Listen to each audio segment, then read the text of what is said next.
種植方法冇係千篇一律嘅，雖然大致步驟同樣，但係細節呢就要做好啦。紅橙哥喺互聯網得到咁多粉絲嘅支持，發現有問題係有責任第一時間去通知大家參考嘅。大家好啊，今日呢係3月9號啦，以下同大家分享一下接落嚟下一步該點樣去做，大家可以點收藏視頻參考，亦都希望大家評論區討論一下。種荔枝要根據天氣變化、果園嘅實際情況，隨時去改變方法。雖然我哋冇辦法去預測判斷準確嘅天氣，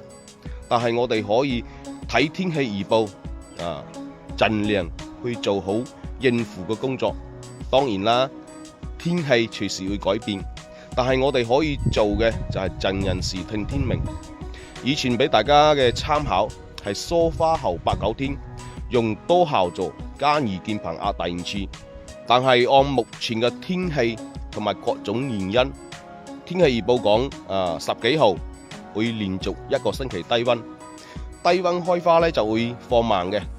我呢啲妃子笑係28號疏花嘅，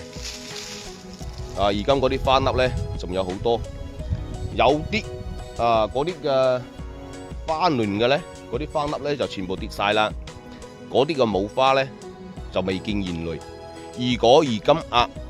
加上10幾號連續1個星期嘅低溫，就會大大推遲我哋個冇花現類。所以我決定趁呢幾日天氣好，等前年7、8成嘅冇花現類啦，飽滿啦，再去壓第5次。所以按未來半個月嘅天氣預報，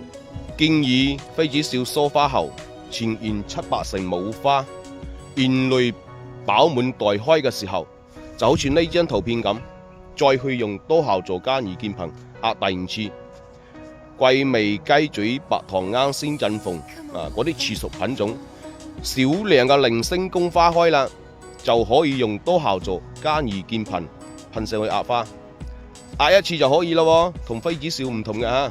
但係用量呢，同妃子笑係一樣嘅，用15%嘅多效座85克加二鍵棚50毫升兌水100斤噴上去壓自己防止嘅爆花。若是呢，就建議多效座減量到用50克就 OK 啦。溫馨提示花期補頻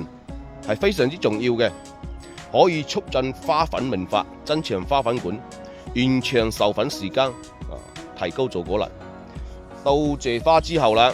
我哋又用小某標麗花使者50克兌水100斤噴第一次補果。第一次補果建議大家都冇加防蟲液殺菌液都冇加，因為嗰啲幼果就比較幼嫩，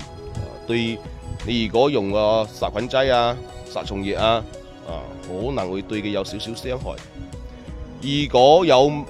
公花未開嘅，又或者公花未謝嘅，第一次補果我哋就加10%嘅稀效座20毫升100斤水，加麗花使者一齊去補果。第二次補果用我哋小某標麗花使者50克兌水100斤，可以加淡嘅防蟲液同埋殺菌液一齊去噴，咁就 OK 噶啦。以上僅供參考大家有咩好嘅方法評論區一齊討論下。最近呢我都比較忙，大家有咩問題呢？好多私信呢，有時候呢我冇得閒回覆得咁快希望大家原諒。未備好麗花使者補果素嘅朋友呢，就要備好啦今日呢就分享咁多，祝大家心想事成，萬事勝意。睇多2片呢個視頻